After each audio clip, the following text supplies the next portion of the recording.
Now you're very welcome along. So we've got a great football show for you this evening. Tim Vickery is going to join us later on. In the meantime, Dan McDonnell from the Irish Independent is with us once again. Evening. Evening, Joe. So another game. What did you make of it?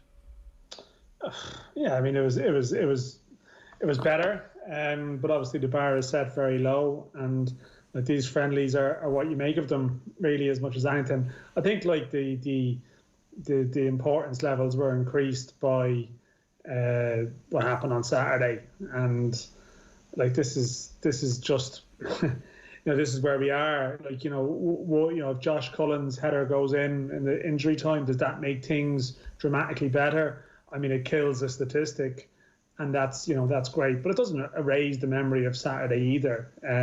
I think the only way it probably could have changed anything would have been, and when I say change anything, I mean added fire to a debate, would have been some kind of like comprehensive drubbing or something, that sort of makes it look like the players had tuned out or zoned out or something. I think once that doesn't happen,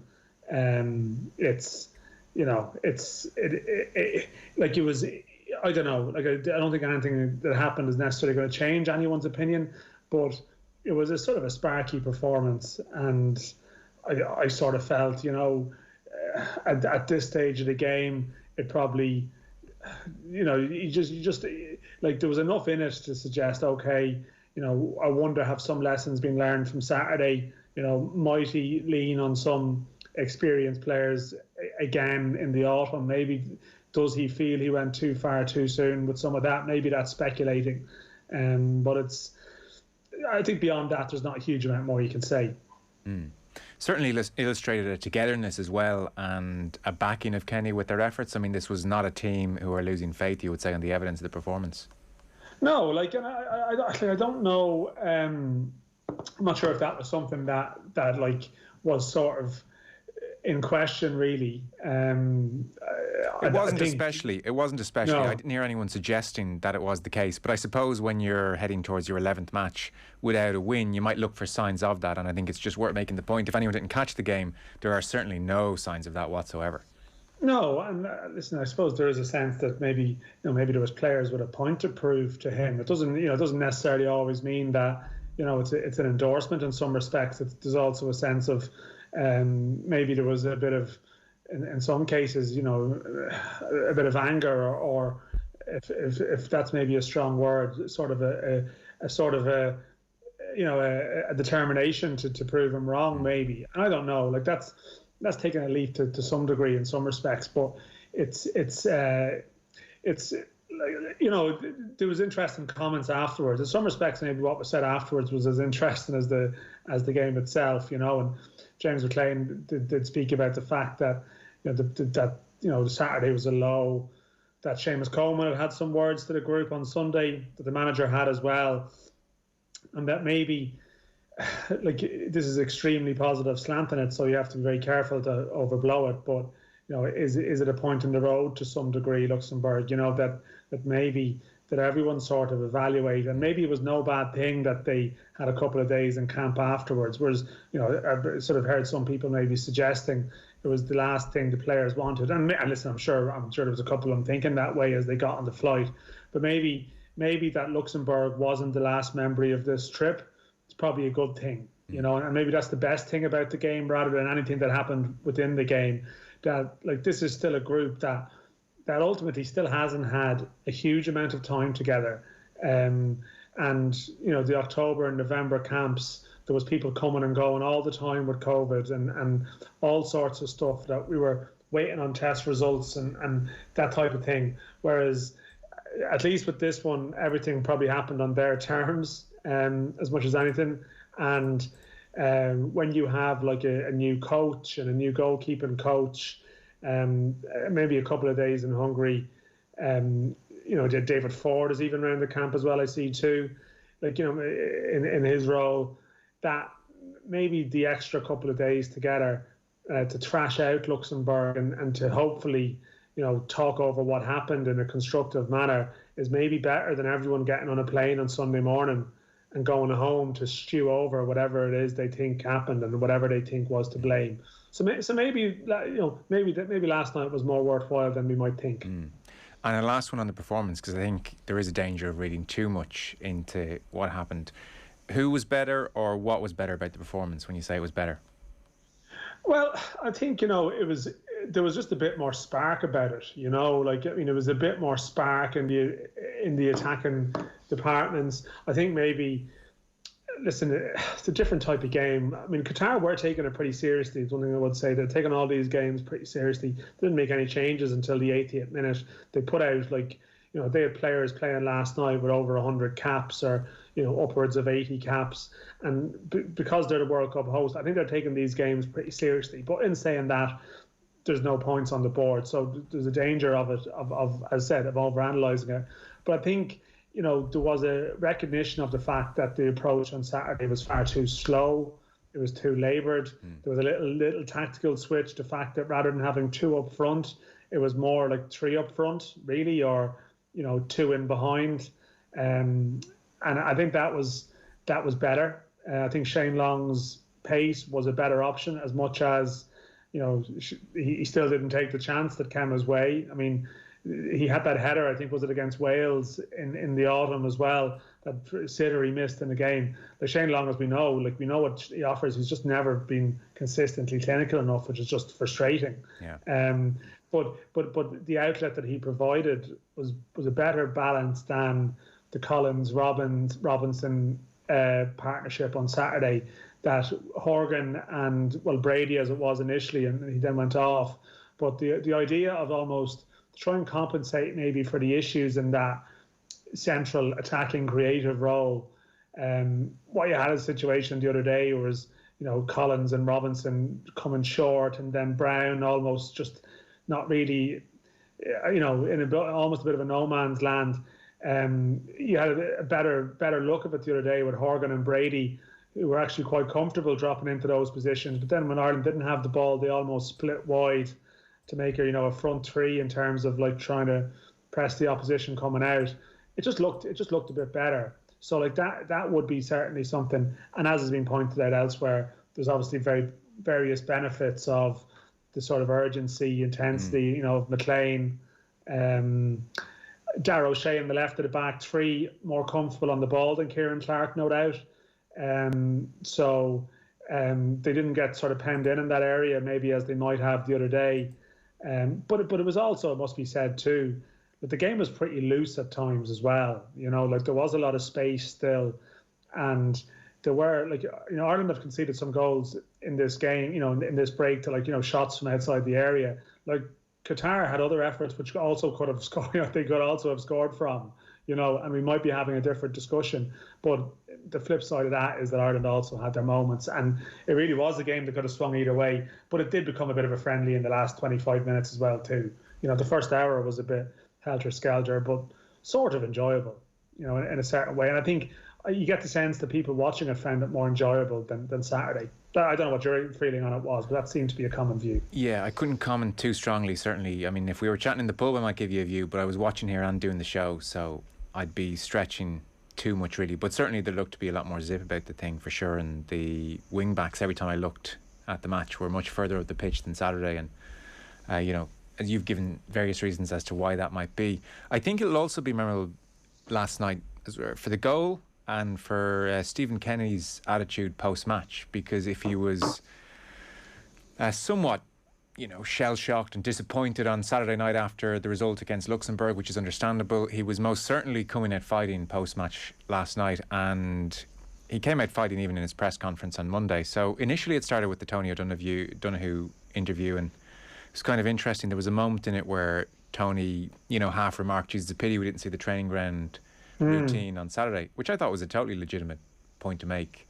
Now, Stephen Kenny, again, probably anyone who's taken a lot of criticism is going to be a little bit sensitive to anything which is a perceived slight. And he said, well, look, we have to look forward. There's nothing we can do about that, was what he said. And then he started to say, there's no point...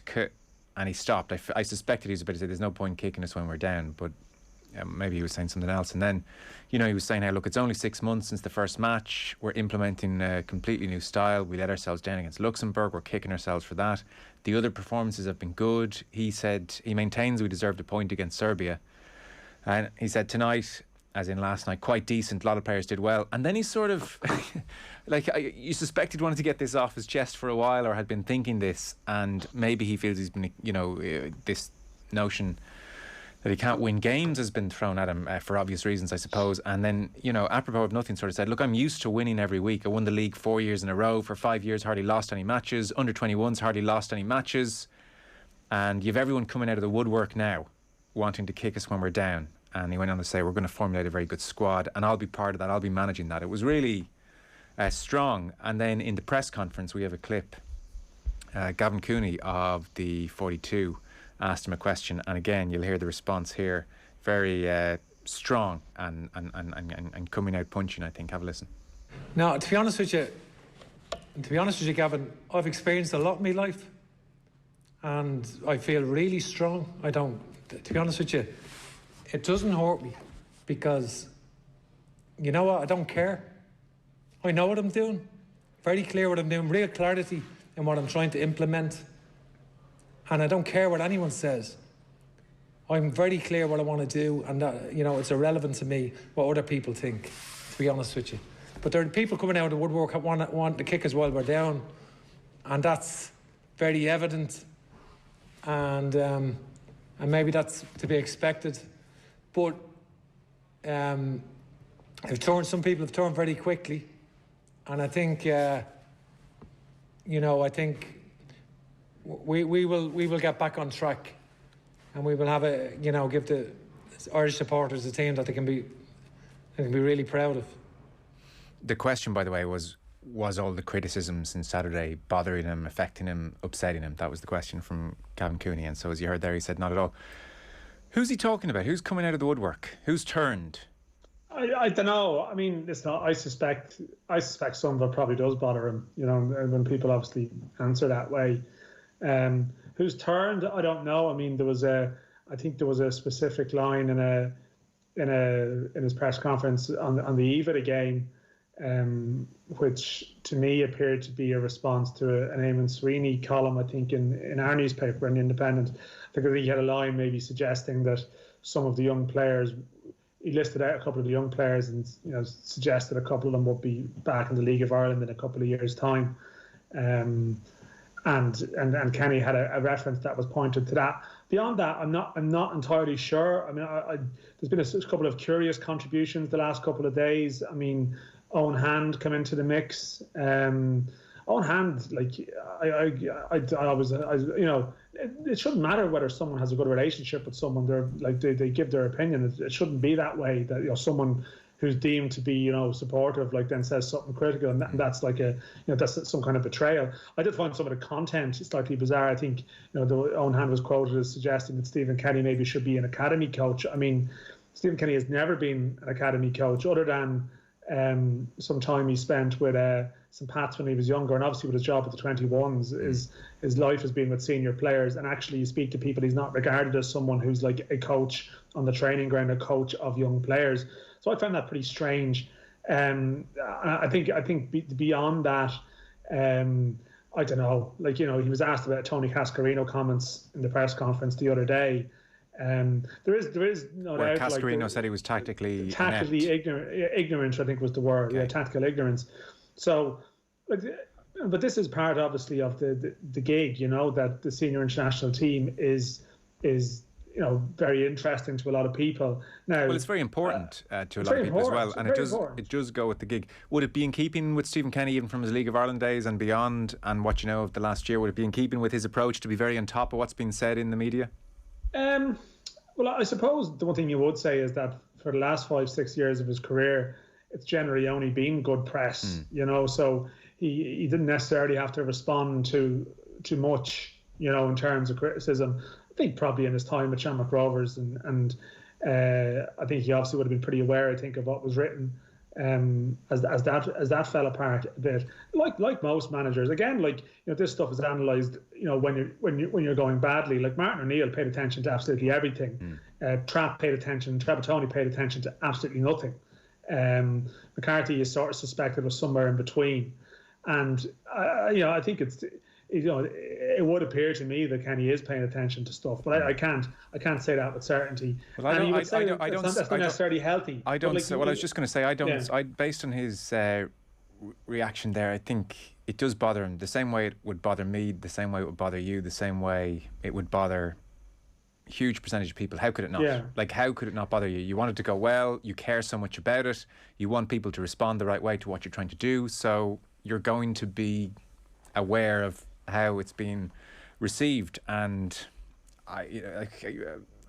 to the extent that it affects his job or otherwise, I don't think it's affecting his day-to-day work. But I mean, it's got to be an emotionally draining few days if in between trying to prepare for 3 games and enduring the defeats and analysing the defeats, you're reading Eamon Sweeney on a Monday as well. I think you're taking on a lot. I don't know if you should be doing that maybe, but maybe he feels he wants to. I think there was certainly a situation with Mick McCarthy previously, and I don't know if that's the instance here, but like Mick McCarthy actually did hit out at a couple of things, and you got the sense that he was being, people think it's helpful to tell you. Yeah. Sometimes people might have good intentions, to say, would you hear what they've been saying about you? And that can work both ways. Like, the one thing I would say about Kenny, certainly one of the things he certainly would have done in his Dundalk days was that he would approach a press conference or interview. If there was something he wanted to say, something he was desperate to say, he would find a way to shoehorn it in there. And clearly, I think with the RGE one, it was getting towards the end of it, I think. And it was like, it wasn't really relevant to the question. So it was like, well, the change of pace has to come in. And like, I'm very used to, like, I think before Kenny took over, and I did sort of say this to people, there's going to be absolutely loads of analysis of his interview style and how he approaches it. And I have to say personally, but I'm part of a very small number of people, in real terms, like who's been on the beat and covered Kenny for years.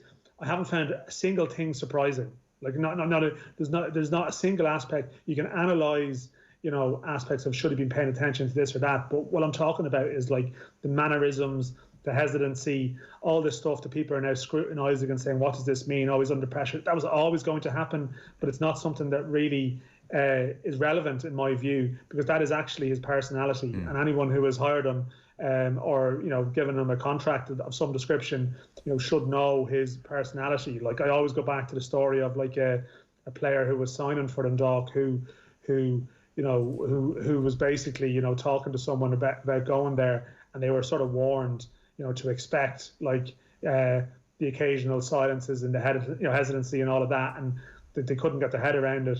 But then they realised over a while this is just the way things are, and that the sort of the manic moment towards the end of that is also how he can swing in a dressing room. Now, I do think, to be fair, and it's an important point for me to make in that context, that I can imagine for players it's probably a bit of an acquired taste to some degree, and it will take you time to get to know aspects of that.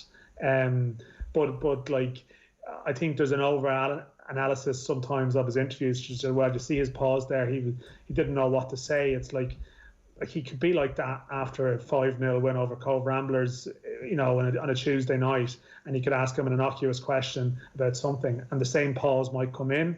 But obviously, when you're Ireland manager and the nation is watching, it's going to be different. But I'd be more alarmed if he suddenly turned into like a slick communications clinic sort of client, if you know what I mean. I don't think that would be natural to him. But when you're going badly, of course, it looks bad. To be fair, I haven't seen much analysis of that, to be fair. I think most people are pretty familiar with Kenny, and he had a high profile with the Dundalk job, and then he had a period with the under-21 job. So, well, look, I mean, if you're below good, the line, if you're never good, go below the line, Joe, I suppose. I'm seeing a lot of it below the line, but maybe like that's the lesson is don't read that. Do you mean on Twitter? Comments. Do you mean on Twitter? Yeah, just like reactions to comments, but everywhere. But like, listen, again, what I would say is that like a lot of the noise around Kenny like is part of the job, and that comes with it. And I'm pretty sure if I don't go looking for it, but I'm sure after any Premier League game at the weekend, any big club, Arteta or something, if Arsenal are involved, you can find pro and cons comments everywhere that you look. Like the one thing, but I think it's important to stress as well, like that that the right people know, if you know what I mean, and that from the FAI perspective, I think they're aware. Yeah, I think, to be honest, I take your points, all of them. I think you're probably overstating that. I mean, a few tweets Perhaps like that. So. You know, I don't think that's an issue. I thought it's striking he came out so strongly, and I guess he had three options last night. He could stay in neutral, and I would say Andy Farrell, across the difficult Six Nations, tried to stay in neutral at all times. Didn't really come out fighting. He could have been shook, you know, and apologetic still, and I still can't believe what happened on Saturday, and my God, I just want to say sorry to everybody again. It's just so not good enough, and I think he was right not to do that. Or come out fighting. That's his third option, and he decided to do that. I don't think it's any harm, actually. Now, he can't, you know, it's a trick. You can only do it so often, and you got to be on firm ground eventually if you keep doing it. But I think it was maybe important to sound a defiant tone as he heads off now for 3-4 months, so at least there's not a, you know, Richard Dunn, for instance, on Monday felt there was a lack of confidence about his communication, which is one person's opinion. Yeah, so you couldn't be under any doubt based on last night that Kenny believes in what he's doing, has no doubts about what he's doing, has no doubts about these players. And, you know, you kind of hope we're playing that clip back in 10 years the way we would when Harry Redknapp was talking about Frank Lampard being better than Matty Holland. Oh, well, who knows? I mean, was it Matty Holland or was it another guy? Matty was in there as well, I remember. Stevie Canham or something. Yeah, well, Holland stuck in my memory. There were a few. He's better than them all, was the point he was making. He's better than them all. But look, it was a defiant tone, and that's maybe no bad thing, I think, because it's a lingering memory now that this guy has taken a heap of stuff. Like, you have to think as well, this is the most criticism as a human being. Oh, yeah. This is the most criticism he has taken in his life across the past week. And to go through that, look, intellectually he knew that was coming, but emotionally to go through that, and you're tired and you're managing these games, I'd say it was, you know, it's all building up, and it's no harm for him to kind of put a flag in the ground and say, I know what I'm doing. And, you know, even though I'm saying I'm not upset about this, and I am upset about this, I'm not going to let it stop me. Yeah, I think it left it better. Like, bizarrely enough, I actually felt his pre-match stuff talking about, you probably mightn't have heard it if you were on air, but talking about how, well, you know, Luxembourg didn't deserve to win on Saturday, and sort of overplaying aspects of the performance. I was like, well, no, this isn't helpful. Like, you know, the best thing you can do is to just own Saturday and say it wasn't good enough, and not drill down into the detail of it.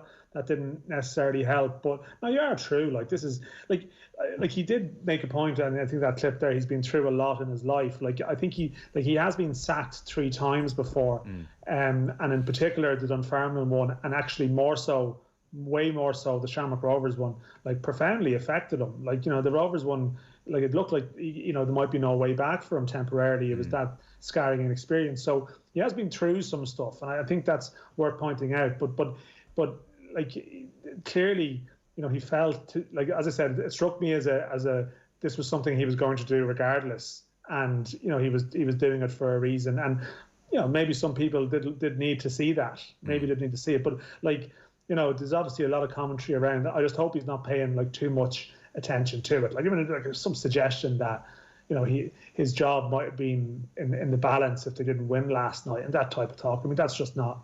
That wasn't the case, you know, as far as I know, and there's almost like a correlation between that and people suggesting he was going to be in trouble, like, over the Videogate thing, like, you know what I mean? It wasn't. That's not my understanding of it at all. Like, you know, and I think it's important to say that. Yeah. Look, I feel like I'm reading and watching everything about it, and he's hearing more than me. Like, that League of Ireland quote I hadn't even been aware of, and I feel like I was reading pretty much everything around. I know.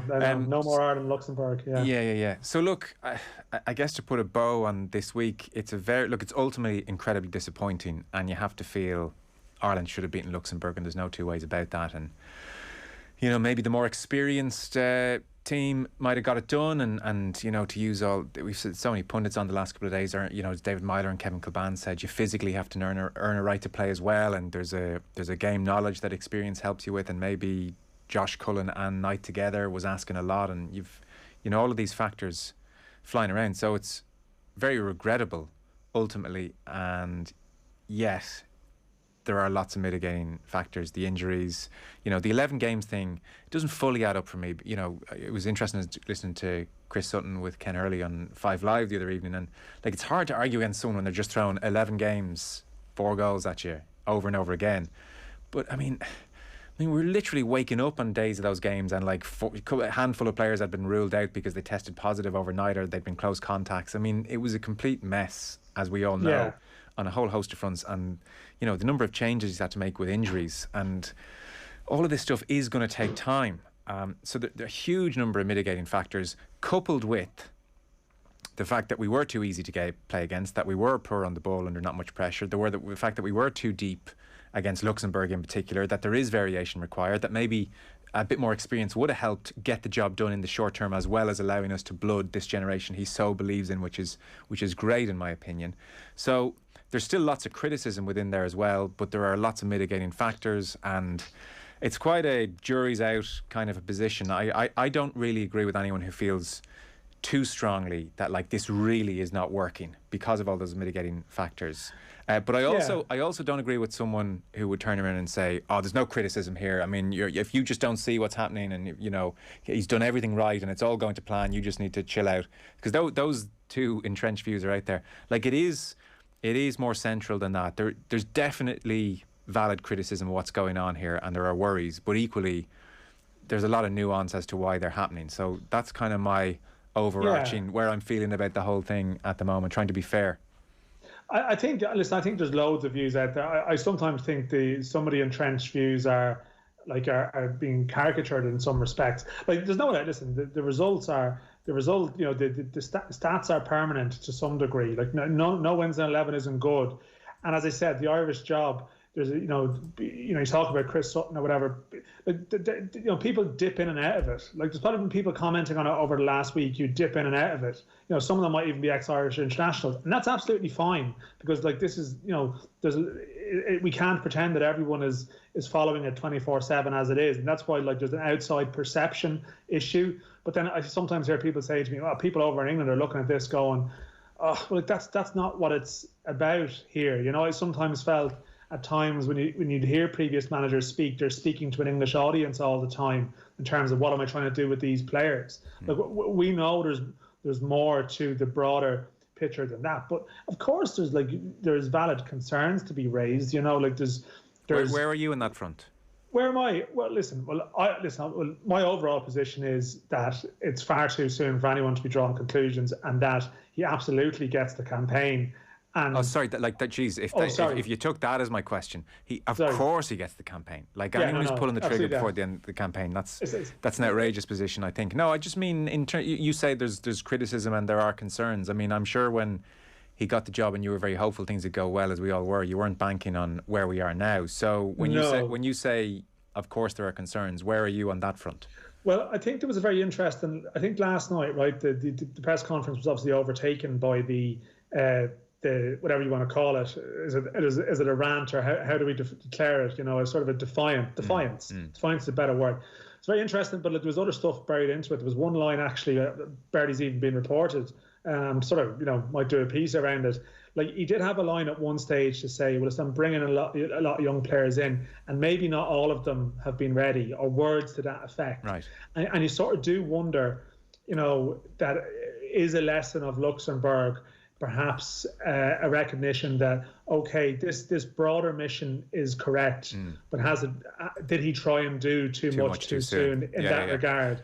So I think there's that's certainly one. I think so that would be one issue. Did he try and do too much too soon? How do you restore the balance while keeping senior players content? I think that's that's something to be considered. He made some big calls in the last week, and you do have to manage that dressing room situation. You can't be naive to that. And I think thirdly, like all the tactical flip-flopping is fine, but he seems to be there was in some respects, like I know he brought the experienced players back last night, but he still made a bit of a statement by sticking with a back three. Now he did tweak with it further forward, but it does appear like he's going to go that way, and that's a big call. And there's conflicting views on whether this really works for Ireland going forward. So like he tried a different variant of it last night with the where the forward players were, like the 3-4-2-1 or whatever, that type of midfield box, which actually Shamrock Rovers has been using the last while. And it's a system that's quite fashionable and popular in certain places now. But again, 11 games in, he's trying a sort of formation for the first time. And clearly there comes a point where you have to have some kind of identity.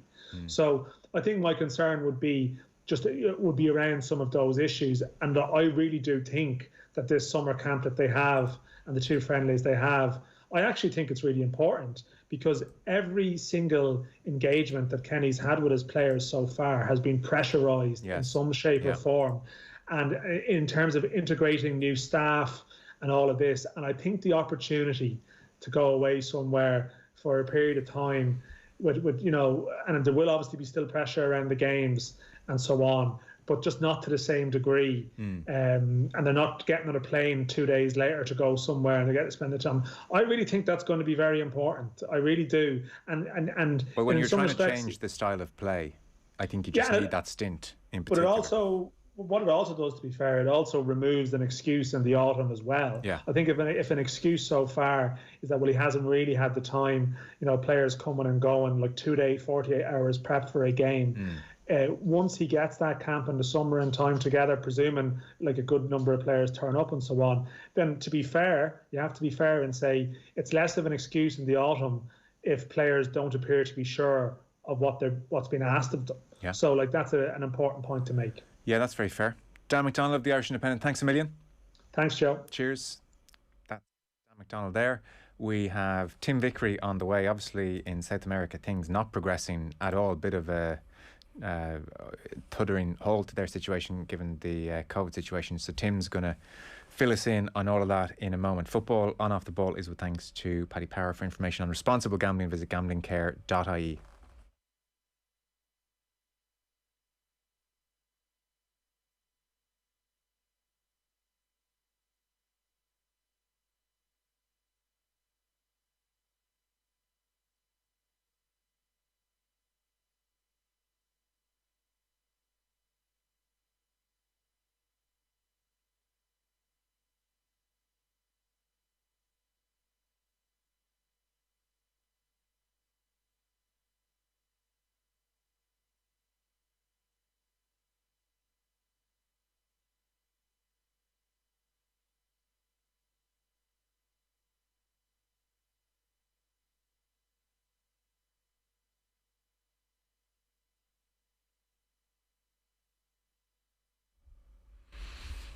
Now, very happy to bring in Tim Vickery. How you doing, Tim? Very well in the circumstances. Yourself, Mr. Malueta? Well, I would say it's been a long international break from an Irish perspective. So that aside, we're all good. Yeah, you've had a South American type result, haven't you? Because usually we think of the European World Cup qualifiers as being like pathetic shadow boxing. And you know who's in the frame and who's merely making up the numbers. And the big advantage that we have over here is that there's no such thing as an easy away game. That it's the most competitive World Cup qualification campaign on the planet when it's happening. But you've had almost like a South American result over there. I commiserate. Yes. Well, look, it turns out Luxembourg are now good. So a lot of us didn't get the memo or didn't fully believe it in advance. But no, the only Champions League player on the pitch scored the only goal of the game, and he wasn't Irish, let's put it that way. So look, in your neck of the woods, things aren't progressing. I was reading, so South America has a hell of a backlog to try and get through, because there's been no football really over the last couple of days, and not least because of the situation in Brazil where you are. I saw recent postponements driven by the pandemic, most particularly in Brazil, where 314,000 people have died, which is just a shocking number. There was a new daily record of 3,780 on Tuesday. I think all in all there have been 12.6 million cases in Brazil. Tim, I mean, you have been talking to us about this for about a year now under the quote-unquote leadership of Bolsonaro. This situation was always a possibility, and it really, really has happened. It's absolutely horrific over there. Yeah, it's out of control, and it's not going to come under control anytime soon. Mass vaccination is just starting to roll out, but the transmission number is still over 1. So we're up to 317,000 deaths. I expect we'll go through 320 today. And for the next 2 months, I fear it's going to stay very, very high. Now, obviously, football is entirely secondary in that, but this is our subject, so let's plough ahead with it. And this is a huge problem for the calendar of Brazilian football, of South American club football, and of South American international football.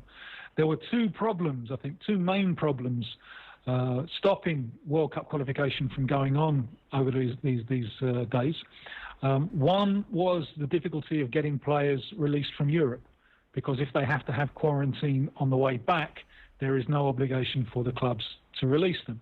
The other, as you said, is Brazil. Brazil would have played Argentina last night, but before that, in the earlier round on Thursday or Friday, they were due to be away to Colombia. At the moment, Colombia are not letting in planes from Brazil. They banned the entry of Brazil's basketball team, I think, last month. Peru are also following a similar line.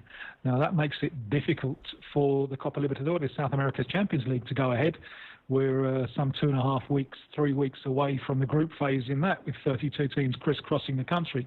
But there's also real problems on the horizon for the calendar of international football over here. We've only played 4 rounds of World Cup qualification. We should have been much, much further ahead. And it's hard to see how everything is going to be packed in, because the calendar at the moment has been drawn up on the basis that everything is perfect, everything is going to be perfect, and that there are real question marks around that. The next set of World Cup qualifiers are slated for early June. After that, we've got a Copa America, split between Argentina and Colombia, a monstrosity. 2 countries at opposite ends of a giant continent. We've only got the 10 from South America this time, because the invited sides, they were Qatar and Australia, have had to pull out because World Cup qualifying has been rescheduled for June and July in their region. So we've got 10 teams, 2 groups of 5, and a group phase that eliminates precisely 1 team per group. So it's a bizarre competition. And there are even doubts about how this is going to go ahead because of the Brazil situation. Brazil are drawn in the group in Colombia. Will Colombia let them in? It's not only Brazil. Almost all the international teams have players based in Brazil. What will happen to them? So there are huge logistical problems for the Copa America. But CONMEBOL, the regional UEFA equivalent, are desperate for it to go ahead because they lost so much money last year and they really want to make it up. They've even been talking about putting 30% stadium capacity, which is something that the 2 governments involved, Argentina and Colombia, are very, very reluctant to do, because if you do it for the Copa America, how then do you not do it afterwards when the domestic games come back? How can you then say to the clubs, well, we can't, it's not safe to have fans in the stadium if you've allowed CONMEBOL to have 30% in during the Copa America. And we've got so many rounds of World Cup qualifiers coming up. There are still the 2 that we've just postponed that we don't know when and how they can be slotted into the calendar. And if you look at it if everything goes according to plan, from the start of June until the end of March of next year, the sides will have 21 international games to play. Now that's an awful lot of football. That's half a season on top of the club season that the players will already be contesting. So there really is a logjam, and I'm not sure how they're going to be able to sort all of this out. And is there any possibility of squeezing in an extra game in each international window? I mean, we're knocking 3 out of the park in a week at the moment here in Europe. They'd like to do it, but the problem here is distance. And South America is vast, so the travelling time is enormous. And you can do it in Europe by playing the games up until Wednesday. We got games tonight.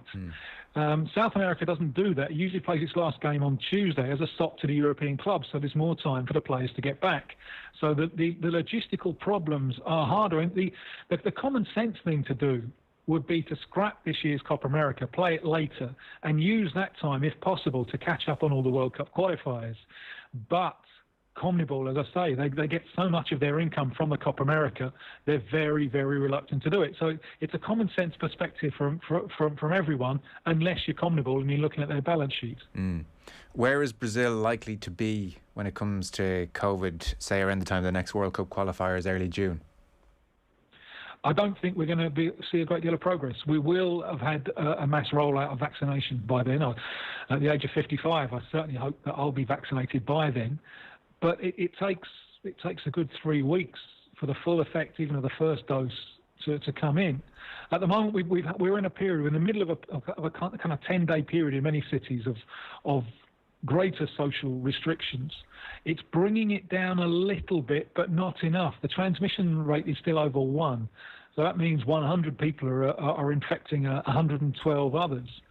So at the moment, it's not under control, and I don't think it's going to be under control for the next 2 or 3 months. And remember, the Copa America is 10.5 weeks away. World Cup qualifying is just a little bit before that.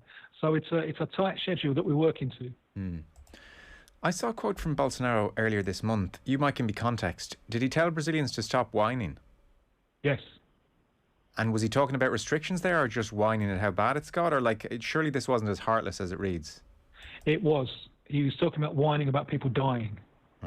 The man is, remember, the man has as an idol a torturer from the days of the military dictatorship. And he is his idol because he was a torturer. In his political past, Bolsonaro has argued in favour of compulsory sterilisation.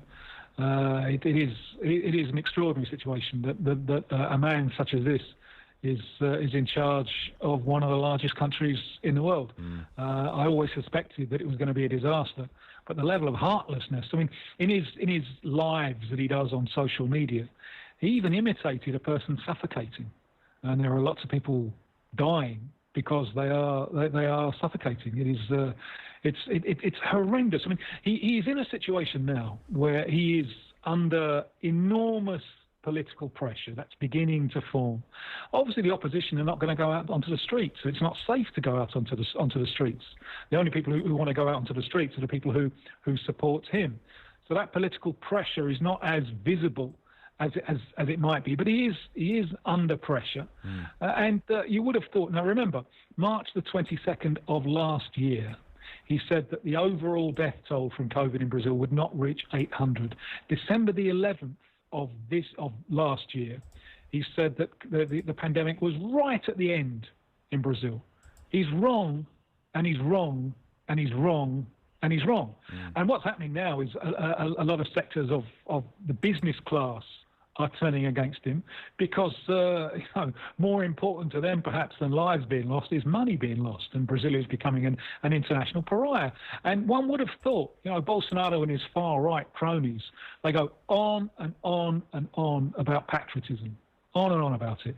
Surely the patriotic thing would be to do at this time would to accept that Brazil cannot gain credibility on the COVID issue while he is president, either internally to its own population or externally.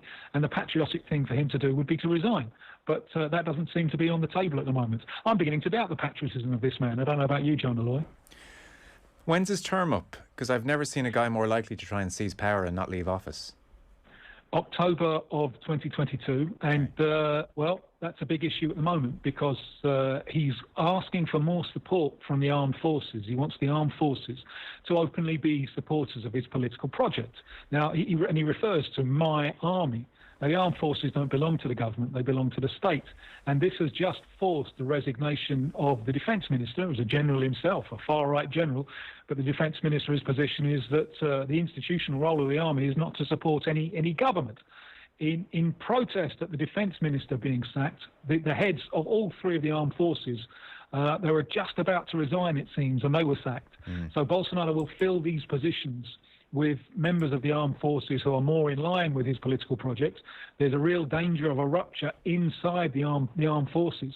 And it's incredible that we're talking about changes of ministers and constitutional issues when nearly 4,000 people a day are dying. Yeah, extraordinary. I think a lot of us had to practice some fairly concentrated detachment in the midst of the Donald Trump era just to keep our sanity and not doom scroll every 5 minutes of the day and find something else to be aghast about. What's it like living there for you? I mean, I can't imagine. I'd be tearing my hair out. I'd just be furious, worried, horrified constantly, I think. Well, at the moment, angry. I lost a friend on Saturday at the age of 73, colleague, media professional. He was actually Paolo Stein. He was actually a scientist by formation, and he loved computers. He loved technology. He was like a child with it. He loved working out every time my computer went wrong, I just phoned him up and said, "Paolo, what on earth do I do?" And he would always see me right. And he died on Saturday at the age of 73. Now, had the vaccine been available, it's around now that his age group is being vaccinated. Had that vaccine been available a month earlier, I think he would still be alive. And the vaccine could, easily have been available at least 4 weeks earlier. Incredibly. See, this is the difference between Bolsonaro and Donald Trump. We know that whatever Trump said publicly, we know from private conversations that he took COVID seriously. And he also went full steam ahead with vaccines. There's no evidence that Bolsonaro has ever taken COVID seriously. And he and his government actively delayed vaccination. He rejected a number of offers from Pfizer last year. He was absolutely adamant that they weren't going to buy a vaccine which is jointly developed by a Brazilian institute and China on either political or racist grounds, because it was the China virus. His foreign minister, who he's just had to sacrifice, referred to corona as the communist virus, and didn't want any cooperation with the World Health Organization because he thought that was international communism in action. So Brazil could be so far ahead of where it is. The first health minister of the Bolsonaro government, Dr. Mandetta, he was sacked last April because he was giving daily briefings on the importance of social distancing and wearing masks and so on. And Mandetta recently gave an interview where he said, had we bought the vaccine when it was offered, we would now be coming out of this and we'd be able to open up the economy. So it's a failure on humanitarian terms, it's a failure on business terms. And you would have thought that someone with honour would be thinking about resigning. Horrific. It's no neat segue for me to go back to football after that, because everything else dims in comparison to what you've just told us. But a last point I had intended to bring up with you. It jumped out to me that the Maracanã is being renamed, or there's talks of renaming it now. When I was there in 2014, it was one of those bucket list ticks, the Maracanã. Just to be there and to get a photo outside it and to watch a World Cup final there was one of those unbelievable privileges. I would have thought it's such a well-known, tip of the tongue, name the great stadiums, historical stadiums, export almost, that you wouldn't dream of renaming it. So is it going after Pele? Is that where we are? Well, it's a silly project because, and as you said, it's all the rationale for this from the politician who presented it was a boost for the tourist industry. Now, I can't imagine anyone not going to the Maracanã because it hasn't been named. It's quite well known, It is, yes. It couldn't, if you're going to name it after a player, it couldn't be anyone from the Rio teams because it belongs to all four of them. So it couldn't be Zico because he's Flamengo. It couldn't be Garrincha because he's Botafogo. Pelé is from outside Santos, but he loved the stadium, played some of his great games there, scored the 1,000th goal there, and so on. Especially the journalist class are up in arms about this because it's currently, the official name is Mario Filho. Now, Mario Filho, he played a huge role. He's practically the creator of sports journalism in Brazil. He came up with the idea of, the game's on Sunday, but we can start the build-up on Monday.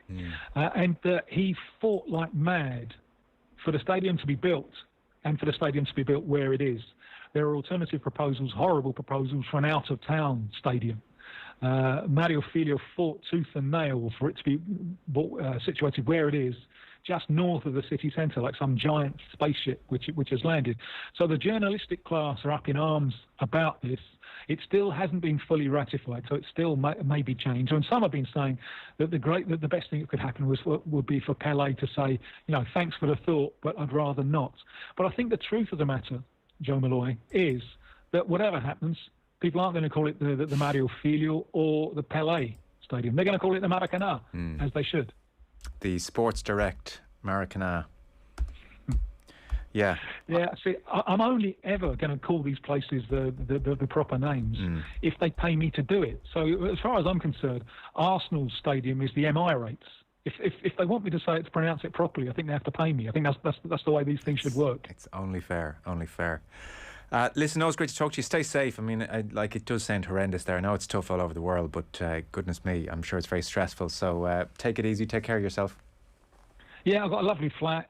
So there are worse places to be restricted in, and I can do most of my work from home. So the vast majority of Brazilians have been and are being much more affected than I am. Okay, good man, Tim Vickery. Thanks, Tim. Cheers.